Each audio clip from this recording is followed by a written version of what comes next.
right, it is 11 a.m. Let's get started. Good morning, everybody. Good morning. Can everybody hear me properly? Yes. Okay, yes. Great. Welcome to Emotion in Motion. I'm going to talk a little about voice acting today. Before I get started, I just wanted to take a poll. How many of you are interested in pursuing voice acting professionally as a hobby, or you already are? Show of hands. Okay, awesome. I'm hoping that this morning we'll have some general information for those of you who are just kind of learning about voice acting and stuff, and then some practical information for those of you who are working on it that could help you on your journey in your career. With me today is my friend James Cheek, Hello. who is a prolific voice actor and writer. He primarily specializes in dubbing. Yep. Anime. For anime. I work with Crunchyroll at times. Yes. So I'm really happy and excited that James is up here with me to talk about that aspect of the business. It's because I know a lot of folks are interested in anime dubbing and kind of the ins and outs of that as well. So, all that being said, hi, I'm Zehra Fazal. If you're not familiar with me, a little bit about me. Well, you can read about me in the program, but I work primarily as an actor for animation, video games, and commercial voiceover. I'm based in Los Angeles, and my background, I've been a professional actor since I was 18 years old, specializing in theater. I worked for years in theater up and down the East Coast. Before moving to LA in 2012, that's when I really started focusing on acting for animation, video games, on-camera TV and film. And since then, I've had the really great fortune of working for all the major studios in Hollywood on a lot of huge franchises. Some of my video game work includes Apex Legends, League of Legends, Halo Infinite, Call of Duty, and I have Borderlands, thank you. Don't forget Texas. Oh, Suicide Squad, Kill the Justice League, where I played Wonder Woman. And I play, I work in a ton of American animation for Disney, DreamWorks, Nickelodeon, Warner Brothers, Netflix.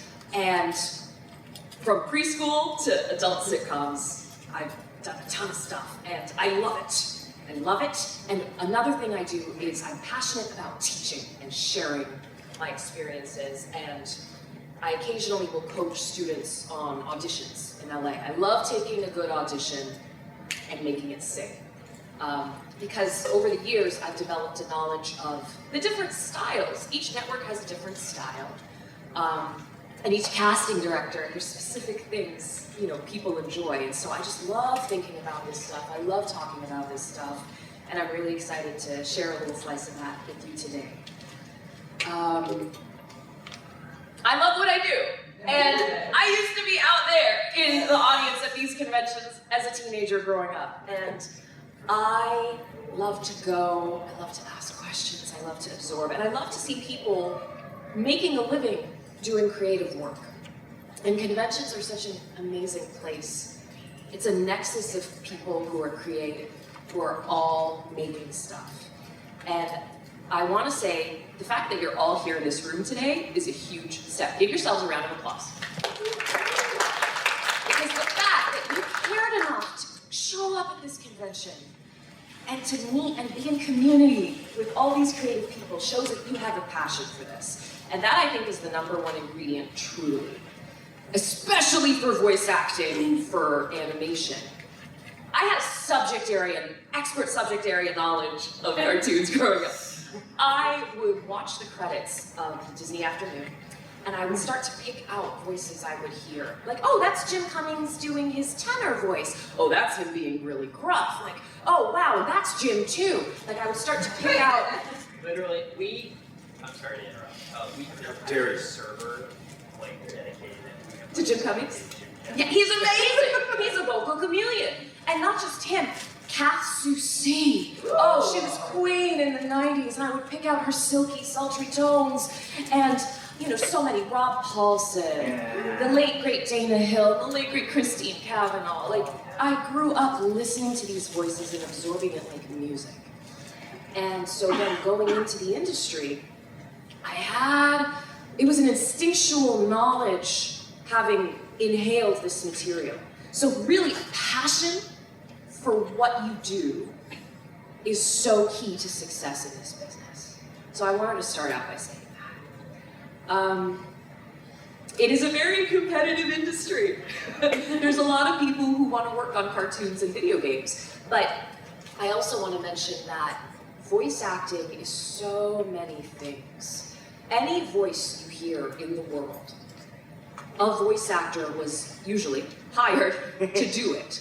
In-store announcements in grocery stores, the hold message when you pick up the phone, commercials, background voices in movies. All of these are areas, corporate narration, medical tutorials, all these things are avenues of voiceover work that as, you're working towards animation and video games and, all the kind of cool stuff. There's so much money to be made in these other avenues of voiceover. So I want to encourage you, if you are thinking of pursuing this as a career, to not neglect those avenues of work. You can make a very comfortable living. I have so many friends who all they do is something called e-learning. And they're very in demand for it. So there's all kinds of things to explore in this competitive industry. And I find that talented people who are easy to work with are always in demand. Always. There's room. As competitive as it is, there is always room for talented people who are a delight to work with. So, a frequently asked question people ask about voice acting. How do I get started? How do I break in? How do I get in? I would argue, before you ask that question, there are a few important questions to ask before you even get to that point. One is, what kind of stories do you enjoy telling? What kind of worlds do you enjoy living in and fantasizing about and creating? What's the story you want to tell? Do you love superhero stories? Do you love slice of life? Do you love comedy? Do you love sitting in the high emotion of drama? What kind of stories do you want to tell as a creative person? Who can you believably play? What is your natural essence? Without putting anything on your voice, you talking in your normal voice, what does that convey? Who can you believably play? What age is your voice? What is your essence or vibe? You don't need to be a vocal chameleon. Having range is great. Having range is great. Doing impressions is great. There are so many gifted artists who specialize in impressions. There are so many working voice actors who only have their one voice. And they play a zillion characters. And they do it brilliantly. You don't need to have a huge range. You don't need to do impressions. You need to do you really well. Do you have, and then this, I would argue, is really an important thing to ask yourself before you ask, how do I break into the industry? Do you have an acting technique? Do you have, whether it's formal training or not, do you know how to handle problems, creative problems as they come up as an actor? Can you take direction? Do you take adjustment well? Are you used to performing in front of an audience and waiting for response, feedback, energy? Are you used to working with other actors and used to the back and forth of responding and listening? Are you an actor? Are you a good actor? You can't be a voice actor without being a damn good actor. So the first thing you should focus on is acting. And acting, you can do that in any way. I love live performance. I love theater. Theater's the best training, I think, for voiceover. Do you do stand-up? Do you do improv? Do you get up every week in front of people and work on your craft? These are the things that are going to make you excellent. And they're so, so important in an industry where everybody working is generally pretty excellent. And then the other thing I want to say is, before you ask, how do I break into the industry? Find people who are working at your level creatively and collaborate with them. There are so many people at this con that are making stuff. And if you're a voice actor, be like, hey, I would love to voice a character in your project. Oh, you're doing a comic book? Would you like to make it a visual thing for YouTube? And I can do the voices. Like, there's so many different ways to make work with people who are at your level, and then you all rise together. You would be surprised at how many people, when you get on this path, how many people end up staying with you, like kind of going at various rates. And on top of just being able to find people to work with, it's also, you get a community of people who understand the BS that you're dealing with. Like all the, because if you've got someone, if you're at a point in your career where like you're not exactly where you want to be, but you are working in things, and you're just like, man, I'm doing all these great auditions and blah. If you tell that to some random person, they're not going to understand the context of what you're getting. But if you're telling someone in that community, they're like, oh yeah, I totally get that. I was having that same problem, or I'm in the same boat, or something. So it also keeps you from being, because this is a very isolating career path, or can be. Yeah. And this is one way where you can maintain a community and keep your sanity in that way. That's an excellent point. Yeah, don't neglect that mental health aspect of it, because yeah, it can feel very, very isolating, especially when you're starting. And yeah, keeping in community with people who get it is really important. And I would like to make an addition to the list of wonderful things that you've said. Technology is at a point now where the barrier to entry for voiceover is very, very minimal. Like $100 is a lot of money to a good majority of people, but it's not like life-ruining amount of money, and that's all you need to get a mic to be able to start doing this. You just need that and the internet, and you're good.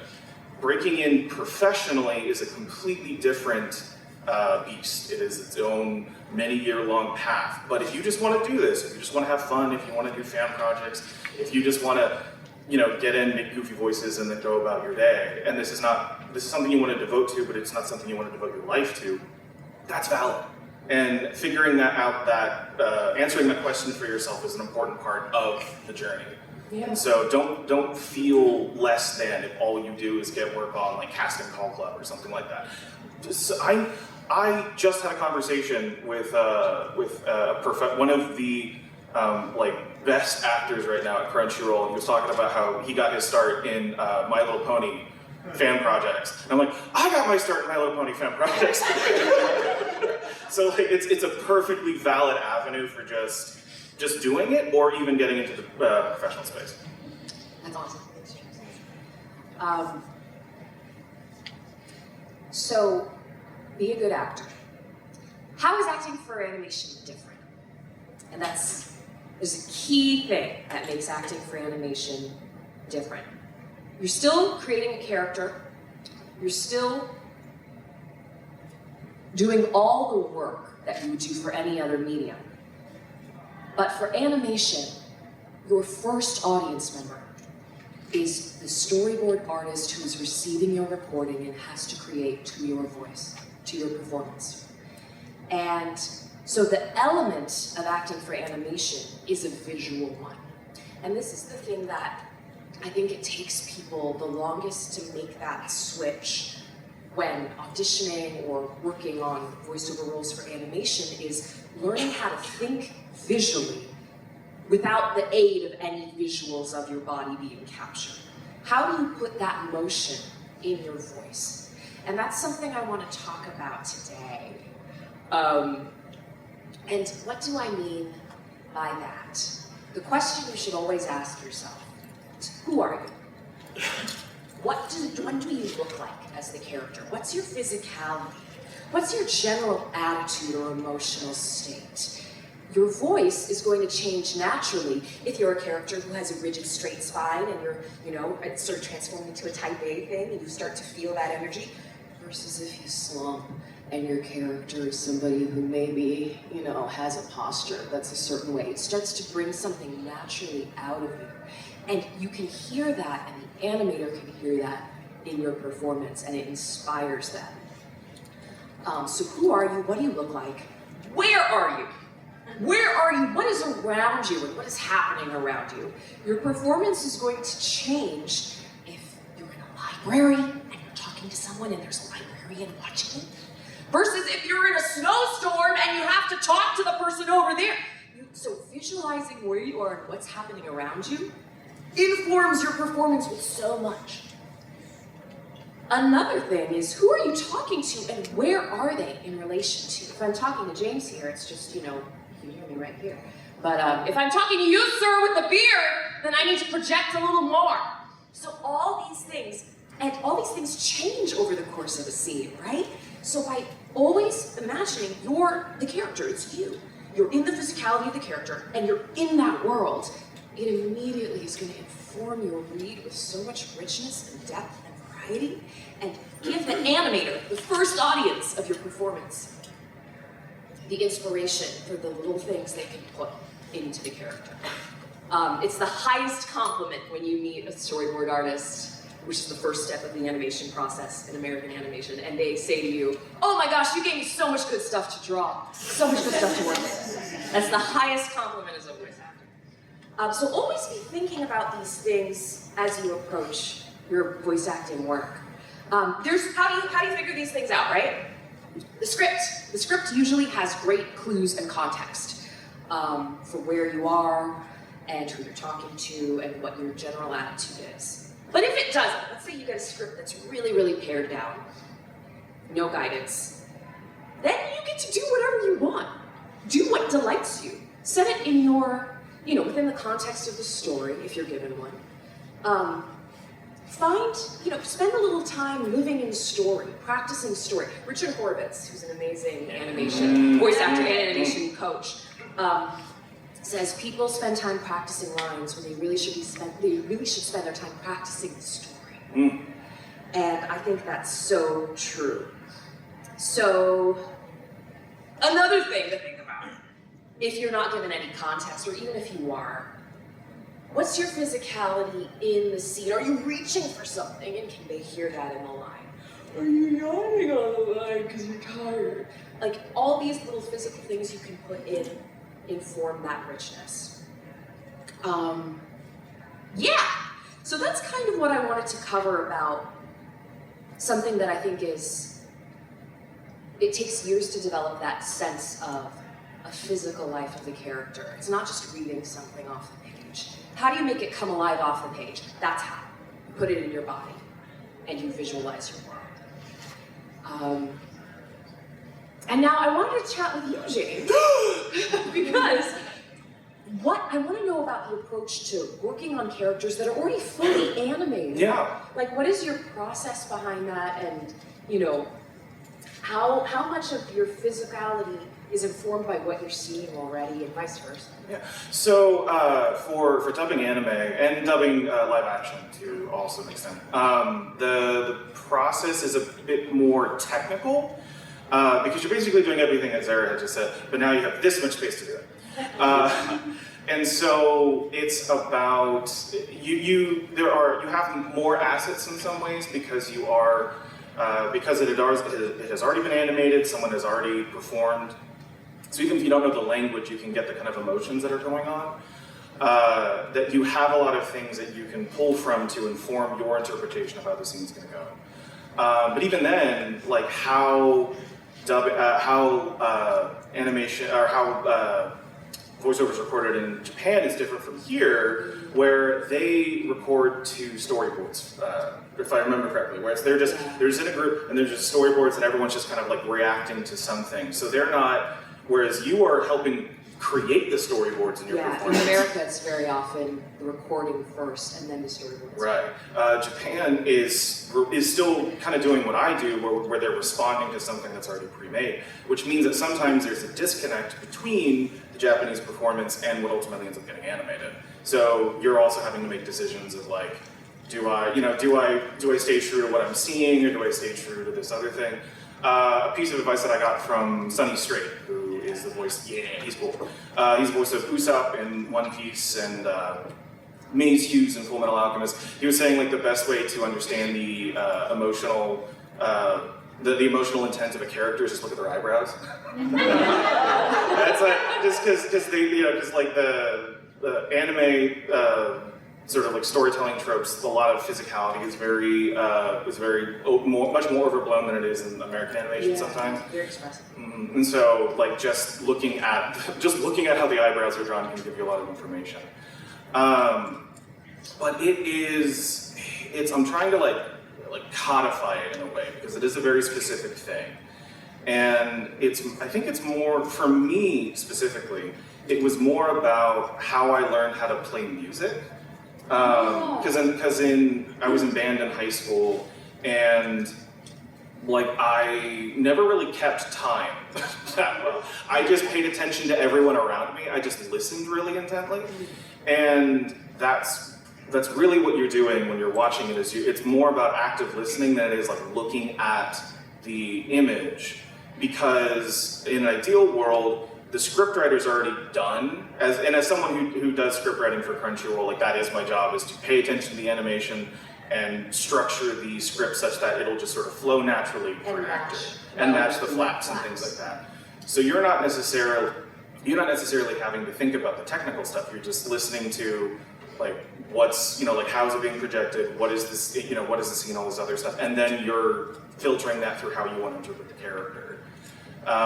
And so it is just sort of like a very specific box of all the different skill sets that you talked about, where you're just expressing them in very specific ways with the limitations that you have. Can I ask about Hwacha? Yeah. So James plays a character named Hwacha in Heaven Official's Blessings, if any of you are familiar with that show. What was the audition process like? Did you have any reference of footage beforehand, or were you given just a script? Yeah, no. So usually for anime auditions, you don't have anything. You'll have, usually because it's like it is being localized from something else. There's usually like a trailer or something out that you can reference. Like it's not where you're at very early stages of the creation of something. Yeah. So like some things are still being finalized while you're working on it. Unless you're working on something that's a later season, right? In which case you can watch episodes of that show to get an idea of the feel. Yeah. So for auditioning for anime, usually there's some sort of trailer or something that you can kind of get. Usually it's anime is like theater in that it's a medium of adaptation more often than not. So there's source material that you can look at, light novels and manga and things. And usually if a manga runs long enough, it'll get an anime adaptation, which means that there's like, you don't always have time to like research all of it before you start getting into it. But for Heaven Official's Blessing specifically, which was interesting, because that was the first, because Heaven Official's Blessing is, if you want to be pedantic, is a donghua, which is a Chinese-produced animated series. And those are not localized usually. And this was the first time that then Funimation was going to be localizing something like that. So the people who knew about the property beforehand were the girls who were into the genre that it was, danmei, the Chinese boy love series. Has anyone seen Heaven Official's Blessing? Okay. Yeah. For those of you who haven't, it's a beautiful love story. Essentially about a god and a demon. Oh, gay Satan. He was described to me once as gay Chinese Satan, and I will never not refer to him that way. But yeah, so it was like nobody really knew what it was. Like even when we were working on it in season 1, nobody knew what it was. Because the English novels hadn't come out yet. But at the time, I was working with a studio that it was my friend's studio. He now works at Crunchyroll as a director. It's now called Studio Topaz. But we had a contract with a Chinese localization company called Hanzi, where they would just like send us random stuff and then we'd localize it. So I was already familiar with working with Chinese properties to a degree. And part of my job there while I was working there was to find stuff for us to dub. And I ended up finding some independently made Chinese animated short films that we ended up dubbing, which were really great. And so I was actively looking for more Chinese things for us to work on because we just seemed to be making traction there. And I stumbled upon Heaven Official's Blessing. I was like, oh, this is pretty, and no one's gonna care because it's Chinese. Maybe we can dub it. Wait, you're saying that you're responsible for bringing it to the English language? No. James! Story gets more complicated. So we reached out to our partners, and they were like, yeah, sure, we'll look into it. A week later, Funimation announces that they have it. Oh, okay. Great, it was in the ether. It was Yeah. So I was like, oh, man, I'm never gonna touch this. And then, a year goes by, because that was what we call a catalog title when we recorded it, meaning that it was already done, like all episodes were out, and they just hadn't touched it for whatever reason. So when the audition sides went out, I was like, oh, I know what this is. I'm never gonna get it. And because I had intended to like localize it myself through the studio fee and got that opportunity, I had already started casting in my head. Oh. And so for the character of Hwa Chang, does anyone here know J. Michael Tatum? Yeah. I wanted Tatum to be Hwa Chang. And I wanted his husband, Brandon McInnes, to be Shillian because I wanted a real gay couple in my show. Instead, we just got diet gays. Yeah, be it Howard or like Gay Zero. We're just all the gay flavor, none of the gay substance.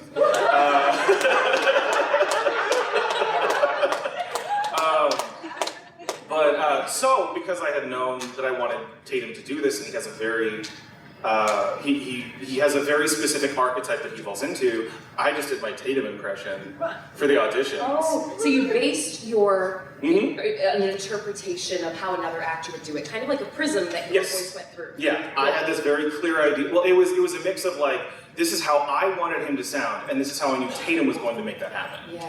And so that's what I did, and then I got a callback, which is rare, because it usually ends up, things happen so quickly in anime usually that you don't have time for callbacks. So getting a callback, and later I found out that it was the producers, it was the Chinese company that asked for them, which was interesting. They were like, hey, can you like redo this again? I forget, there was like some more specific direction, which funnily enough was like most of how I interpreted those lines. And then I was like, why are you giving this to me? Why are you doing this to me again? You're just tormenting me. And so then I did it again, but slightly angry because I was absolutely convinced I wasn't going to get it. And so I was like, well, all right, fine. I'll just do even more of what I wanted this guy to do. And then a few weeks later, I get called in. They don't tell me that I'm playing Hwa Chang. They just say, come in for 45 minutes. And I'm like, that's a weird record time. Yeah. And then I'm in the booth, and then I see my name next to Hwa Chang, and then I have to like keep myself sane for the next 45 minutes. Because I was like, oh my God, I'm the hot guy? What? But that's, while the sort of like meta story of that is not common. The experience is pretty common where you were given a brief synopsis. There's usually art and things like that you can look at. And then usually because the scripts haven't been adapted yet, they just pull from manga or some other source material, or the subtitles, and then you audition with those. And then the director, because at Crunchyroll, the directors are also casting directors, so the director of the show will then pick whomever, and then that's where it goes. That's awesome. Thank you for sharing You are. that. As you were talking, it reminded me about ways to find character. I remember last night somebody had a question about like inspiration for character in the Gargoyles panel, and what I love that you don't have to be an impressionist, right? But if there's an actor or performance that's you find iconic, and you find yourself replicating or doing your version of. Like right now, Jennifer Coolidge is a very popular thing that a lot of women do. Coolidge. You do your Jennifer Coolidge. You know, it may not sound like her, but then you have a character. So it's like a prism, a way to like put your voice through and then make that character real and grounded, and maybe you find other things. Like maybe you're doing your Jennifer Coolidge and she has a sinus infection, so she gets really nasal, and then you found something different, and then you drop a tone, and then it's, something else. So it's like all these ways to play with your apparatus are ways you can find, I find, of course, character is inside out, right? You can't skip the psychological work of acting, but find so many things just playing with your body. Just you adapt the physicality, adapt the vocal placement, and emotions will follow. You'll discover attitudes, and you'll discover things. And the more you can allow yourself to follow those impulses and play and discover, the more people you will find in your toolbox. So that's a really great way to discover characters. You also mentioned, James, that you have a background in music. The high school band, yeah. Yeah, I find that so important, like having a good ear yes. really, really helps. If any of you are singers, or if you have vocal training or instrument training, If you have like a mimicry ear, those you don't have to have those things to be successful as a voice actor, but it sure helps. It sure helps thinking about like singing something in the style of. It's very much that way when you approach different genres. Like, I'm gonna sing this in the style of a Nickelodeon preschool versus a Netflix animated adult series. So I think that's interesting that a lot of voice actors have a background in music. Yeah, I think especially with dubbing, I think music is probably the most one-to-one like skill set, or it's the most easily adaptable because so much about music is technical, that you're using a lot of that technical muscle and skill set in order to like match timing and things like that. Yeah. How did you adapt to the challenges of matching timing?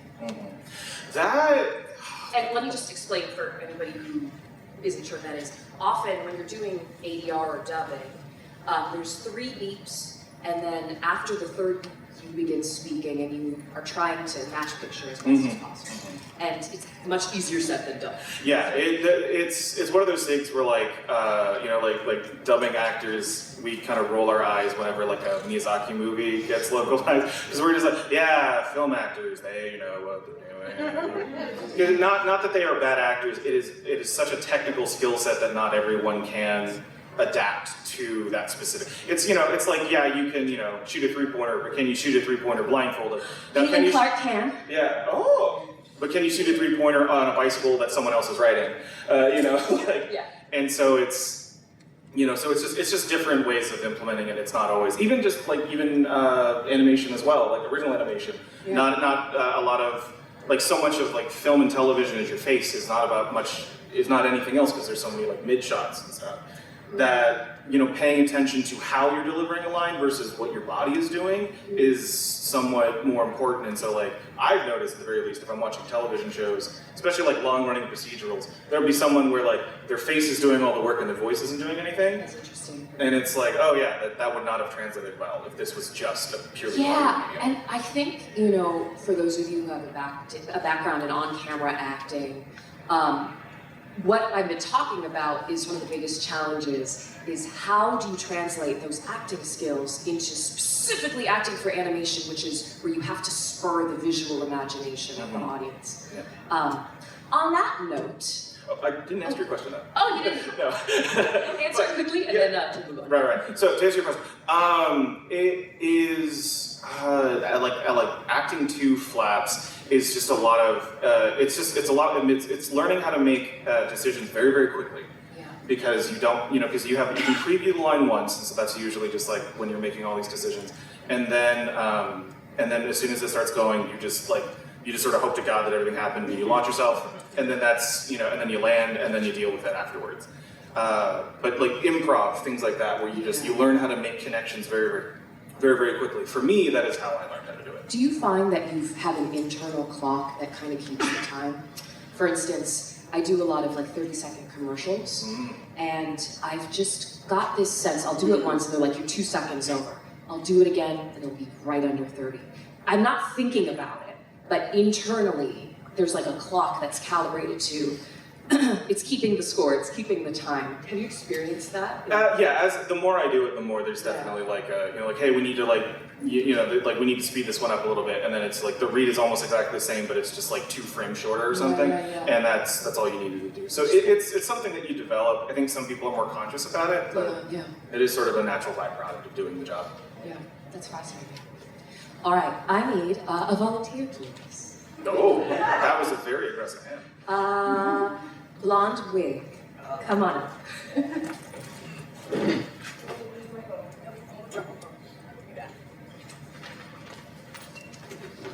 Whoa. Right here, stairs here. Hi, what's your name? Sam, we're all good. Sam, please sit here. Okay. In front of the microphone. And I'm just going to have you read this, and if you see direction, we're just going to play. Great. Just read it first as you. Now, whatever you want to interpret into the mic. I dream about flying.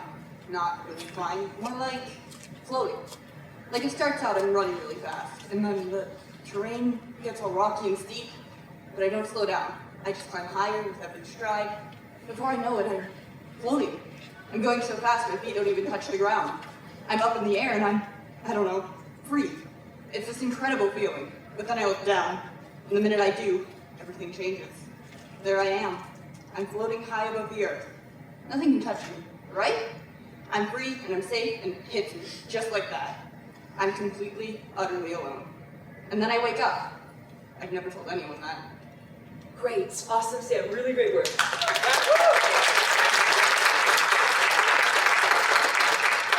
Awesome, loved your first pass.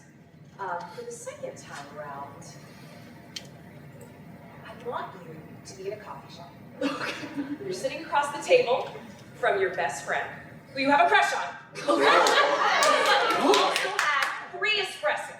Dying to tell them about this dream they had, and you're afraid you're going to blurt out, "I love you." Question though, as somebody who caffeine makes me tired, is that applicable? Pretend that isn't the case. In this, Pretend it hypes you up. yeah, in this instance, your body responds normally to stimulants. Whenever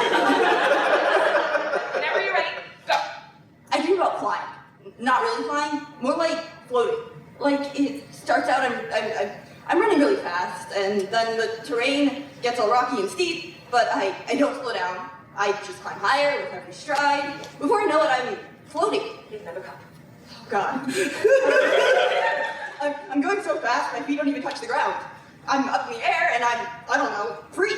It's this incredible feeling. But then I look down, and the minute I do, everything changes, and there I am. I'm floating high above the earth. Nothing can touch me, right? I'm free and I'm safe, and it just hits me just like that.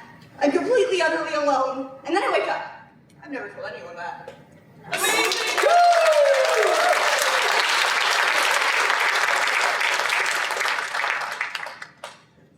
Amazing. Let's give Sam another round of applause. Really well done.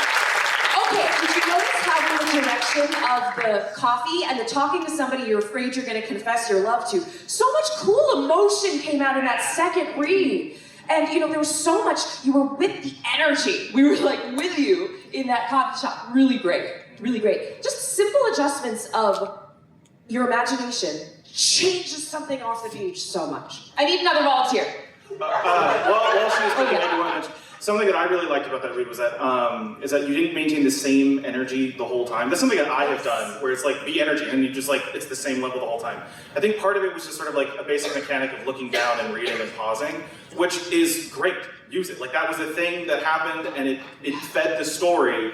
Where you were doing something, but the audience reacted to, oh no, you're thinking about something now. Something's changed, something's different. Yeah. And those types of little, like they're not hiccups, they are just a part of the story that you're doing. Yes, great point. Pauses are gifts. Yes. And filling the pause with something, that's a gift, and we were with you in everything. Yeah. Really great job. All right, peanut butter jelly sandwich, come on up. Thank you, this was not a bribe.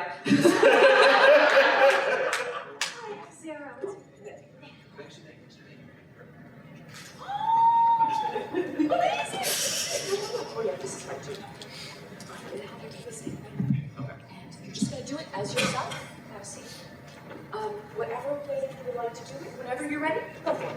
Any way I want to do it? Anyway. But as yourself. Okay.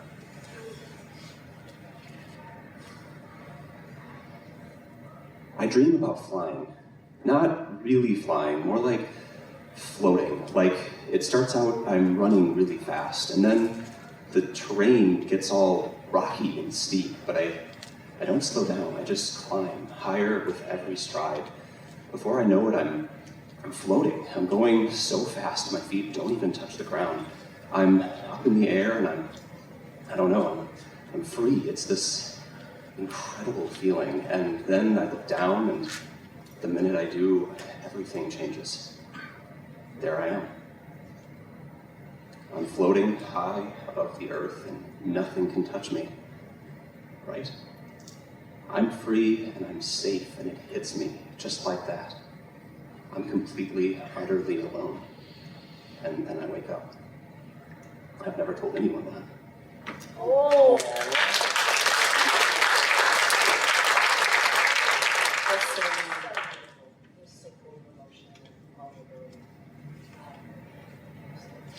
I'll take adjustments. Okay, for this second pass, You are a high school football coach.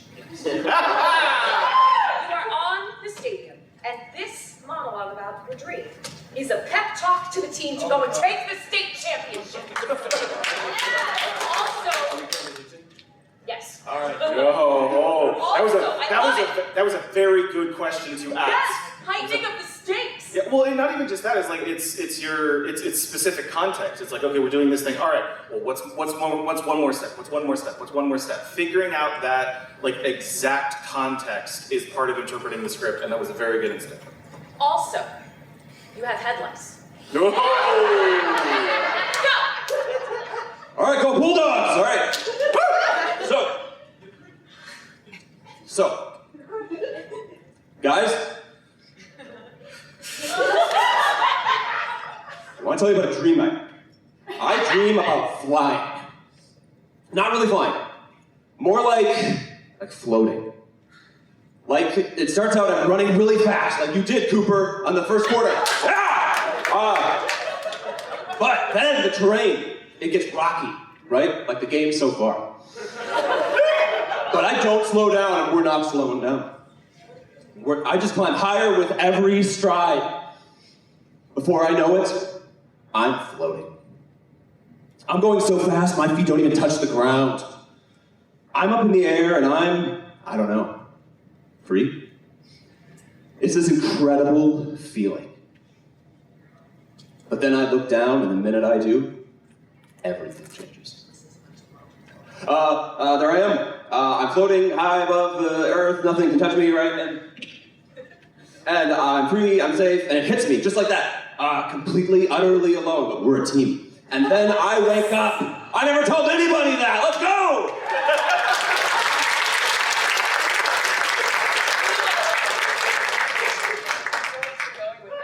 Amazing! Woo!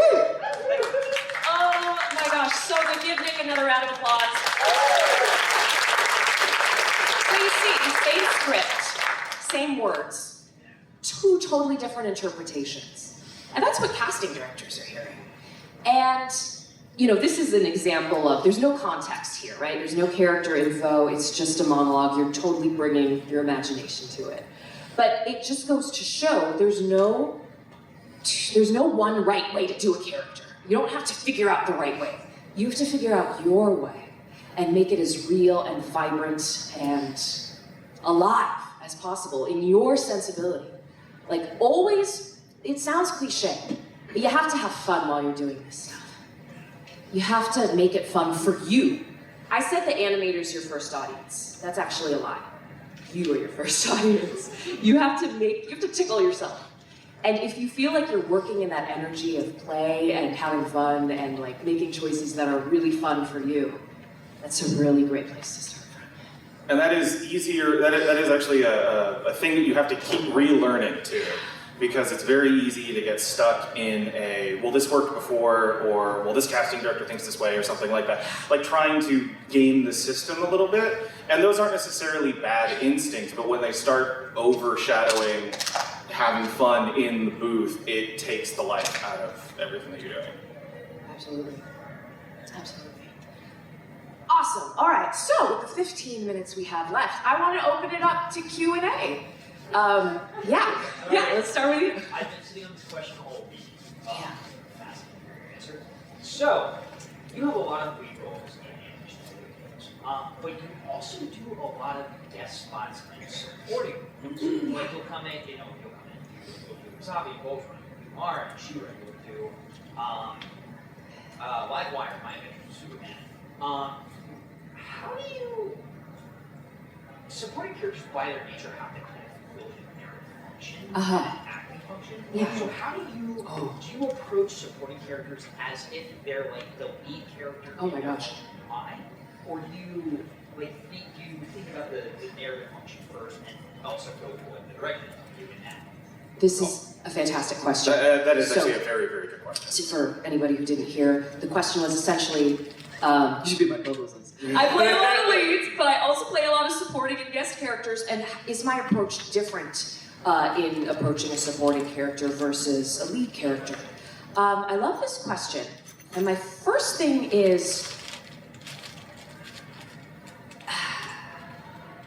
I always read the script, right? You'd be shocked at how many people don't read the script of something like the full script, because you gotta know, where do I fit in this orchestra that is this episode or this movie or this story?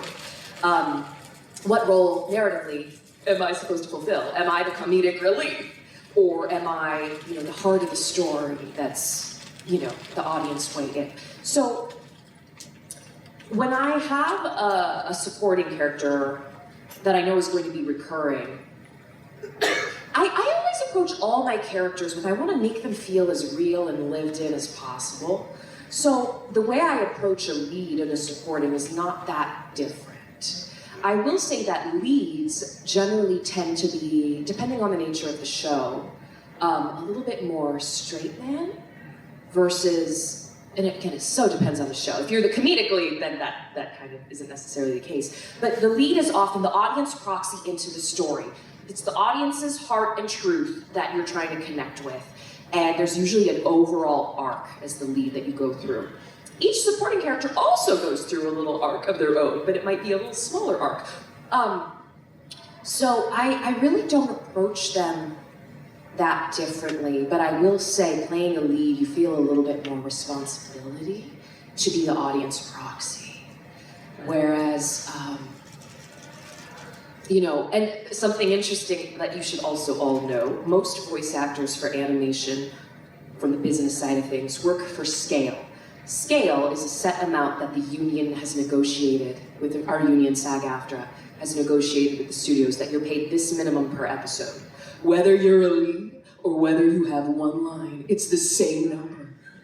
Yeah. So it's like, I approach all my jobs with the same amount of preparation.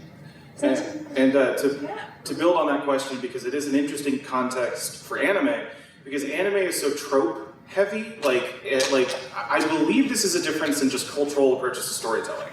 And I could be very wrong in this, but my understanding of more Eastern styles of storytelling is that it's not about the sort of idea of innovation, although telling the same thing but in a different way, but iteration, where you're telling the same thing, you're just putting a different code on it. And so that has created this kind of byproduct of a lot of what happens in anime is purely functional. Is just you exist to do this one thing, and then that's going to do the other thing, and that's going to do the other thing, because that's what we're doing right now.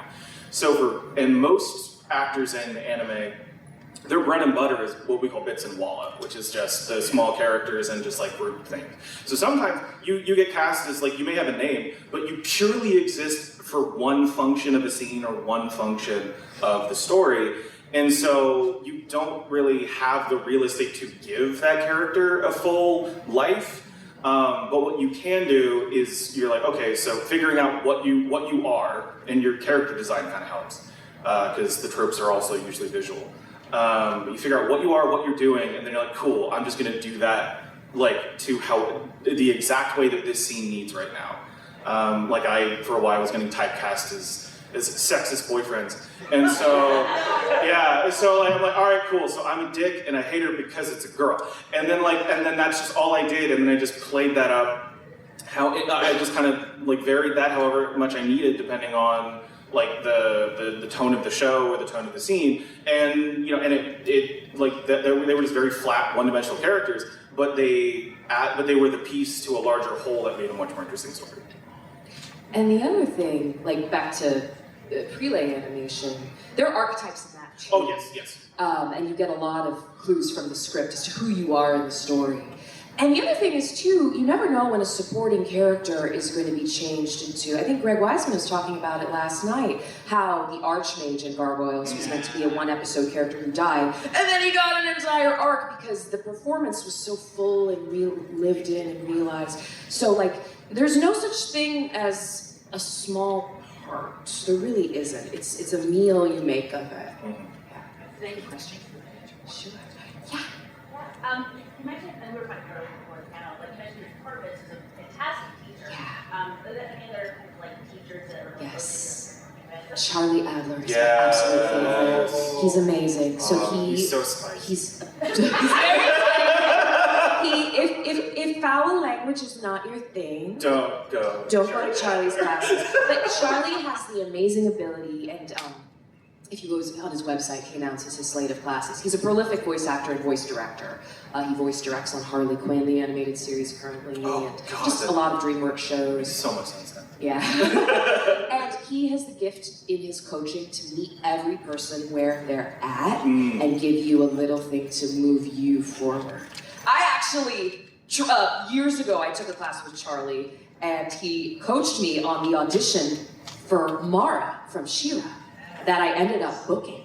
And it was so amazing because in the audition, I did it for him, and then he gave me an adjustment. And his adjustment was, now I just want you to be talking to one person, one girl. You're a girl, and you're talking to a fellow girl, and you want to reach her.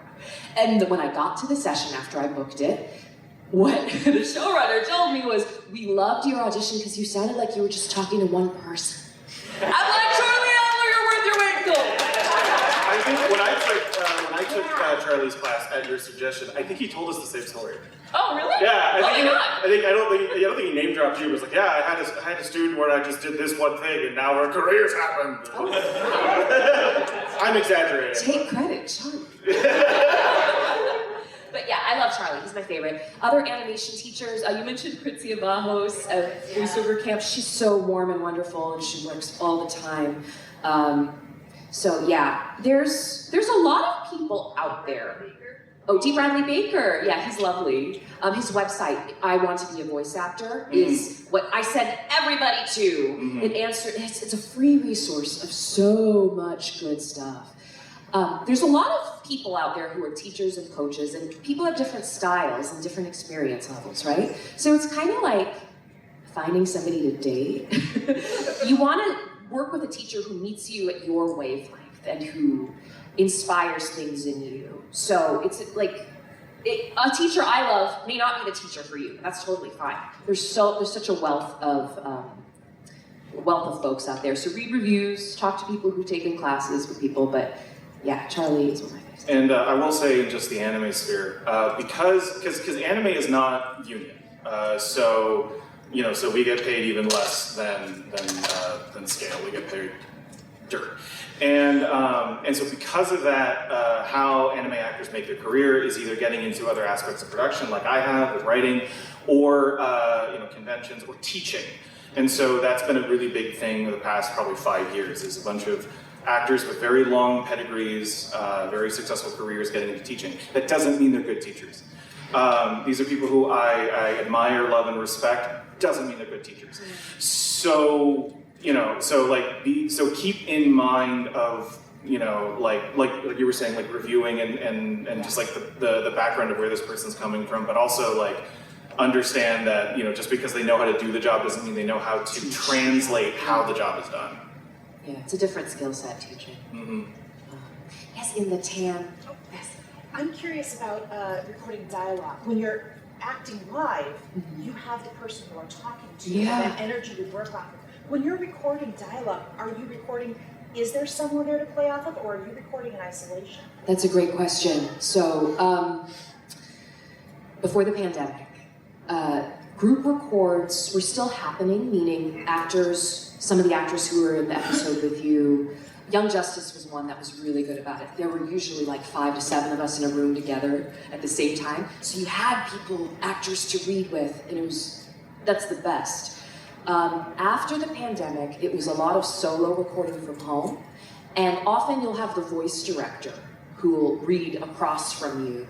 So that's really helpful. But some voice directors don't like to do that, and so then you really feel like, oh. But I'm not shy about it. I'm like, could you please read this scene with me? Because that's acting, it's listening and responding. You end up being really good at talking to an imaginary person the more you do it. That imagination muscle I'm talking about, you also have to imagine the full realized life of your scene partner as much as you do yourself. And over Zoom, there were a couple shows I worked on, Dragon Age Absolution. We did a group record style over Zoom, and that was amazing, because it was like doing an audio play, and I love Josh Keaton. He's my favorite scene partner, and so being able to record our scenes together, even just on Zoom, was so informative. So, you know, it's a mixed bag. Some people are on their own. In video games, you're largely on your own. But if the voice director is there, they'll usually read it with you, and that's nice. And there's also an interesting context of that with anime too, where it depends on where you are in the recording process of an episode. Will depend on if you have like a scene partner essentially. Because if you're the first one to go in and record, you don't have, like, all you have is just the Japanese audio that you're working with. But if you're one of the last people to record, that means that all the other characters have been recorded before you. So when because how it works is there's like the Japanese audio, dialogue, you know, stuff, and then there's just the English audio. And so when you're recording, they silence that and it's just the English stuff. So if you are later in the process and your scene partner's already recorded, you do have a scene partner in that moment where you have them responding to what you're saying. And so that was something that was interesting because Heaven Official's Blessing is a romance, so my conversations with my scene partner, Howard, were really important. Yeah. And it just kind of worked out, like in season 1, I recorded first most often, so he was responding to what I was doing. And then in season 2, he recorded before I did usually. So then I was responding to what he did. And yeah, he's good. And so like which is I think thematically I think was great for that season, but it is just it is something that that you can sometimes get, and so it is so like you have to be able to do it independently, and then if you have that little bit there, then you're like, oh thank God. You know, I've got something I can respond to, or I've got something I can do. Sort of like hearing the drum track while you're recording. Yes, exactly, like a tick track, yeah. Yeah. Any other questions? I have to ignore this side of the room. With the hand. Yeah, when you're in a video game, you're Yeah. independent by yourself. Yeah. How does that change how you go at it? Yeah. Well, the interesting thing about video games is that you often don't get the script in advance, and you don't get a Just ton like of... anime. Yeah, and you don't get a ton of character information in Just like advance. anime. So you show up to the job, and you do your best with making decisions quickly, and collaborating with the director and the creative team on the sound and the feel and the essence of the character. So it's a bit of a challenge, and you have to kind of work on your feet and work as you go through the session. Sometimes if you're recording something like Kale from League of Legends, something that was enormously helpful is before I got cast, we had a working audition callback where they hired you know, however many people were in the running for the job, and we had an actual 1-hour session. So the voice director and the creative team could really get detailed about what they wanted for the character in that callback. So then when I ended up booking the job and going to the first official session, we had already done a ton of groundwork and kind of knew where everything was going to go. And it's also interesting that you mentioned League too, because with like gacha games and things like that, where you know you're recording alone, and then you're recording something that's going to be heard like 1,000 times, and so you can't make like hyper-specific decisions, because if it works, you know, like one time, great, 100th time, you know, so things have to be kind of neutral. And then you're also like with League, like you're not playing characters that have like an arc. You're playing a character who has a moment where they come in and destroy everything and then leave. You do, some of the characters do have arcs. Or League is different in that Yeah. regard. But like a lot of like MOBA, things like that, like they just kind of, like they're like instance characters where they come in, they do the thing that they do and then leave. And so you're making creative decisions based on that, where like I know I worked with, I was working with Crispin Freeman on coaching at one point. I love Crispin. And, He's another great teacher. Yeah, and I was reading like this, I think it was like Smite audition sites or something, and I was making these like very strong character decisions as I was going down. He's like, why are you doing that? I was like, well, I was trying to do something. He was like, yeah, but your character's not there. Like your character does not have that internal life at that point. Your character's still the same person when you're reading this line as when you're reading this line. And so just figuring out how to vary that up without losing the core function of the character in those instances. A lot depends on the genre of the game. True, yeah. So knowing the game you're auditioning for, if it's something that's going to have like cinematic cutscenes, your acting is going to be way more like a movie versus a game where it's like, ah! Yeah. Like Borderlands is not going to be a Call of Duty game, even if they're both first-person shooters. Yeah. Good question. Any other questions? I think we have time for one more. It's 11:59. Oh. Yes, in the front. So I've heard a few cases from theater actors that they can go into auditions, give it their all, not get the role, but casting directors keep them in mind for other projects or other roles. Has that happened to you Yes. in the voice acting scene? Yes. So casting directors keep a file of auditions they like from actors. And you might not be right for this part, but they'll keep you in mind and be like, oh, she does a killer robot. When we have an automated voice, we're gonna bring her in for that. Or, you know, this energy was really great. It doesn't fit this show, but oh my gosh, we have a show coming down the pipe that we're definitely gonna call her in for. So every audition is an opportunity to make a fan of the people who are in the room with you, you know? And so, and conversely, mediocre and bad auditions are also going to make an impression of the people. So treat every audition you do. There's some auditions now I won't do because I'm like, you know, I don't think I'm able to knock this out of the park. I don't want to do the work to get there. I don't want to present anything less than my best, than a fully lived, realized, interesting, fun character. So yeah, every audition is important. And also you gotta keep in mind that like casting directors like will hear hundreds, if not thousands, of the same lines over and over and over again. And so that's like part of why they remember the good ones and remember the bad ones is because if it sticks out in their mind out of the sea of potential that they've listened to, then that's something that they wanna keep. Actually, I have the director for the dub for Kaiju number 8, Sean Gann. The audition sites that he sent out had the scene, for those who haven't seen it, there's a scene where the main character, how he turns into a kaiju is a kaiju just like jumps down his throat like a face hugger. And so you had to do choking efforts and effects. So he listened to thousands of guys just going, and his wife was just like, but that's something that he had to pay attention to, whereas like if you couldn't do if you couldn't get a rise out of him by doing your choking efforts, then you're not gonna be able to do that show because that show was so effort heavy because it's big actions and stuff. And so it was a smart decision, but temporary suffering probably to listen to. But that is something to keep in mind of just like you're gonna be one of many, many, many, and if you can stand out, then that's great. Yeah. Great advice. Well, thank you all so much. I could stay here and talk with y'all all day, That's but great. we're gonna get kicked out.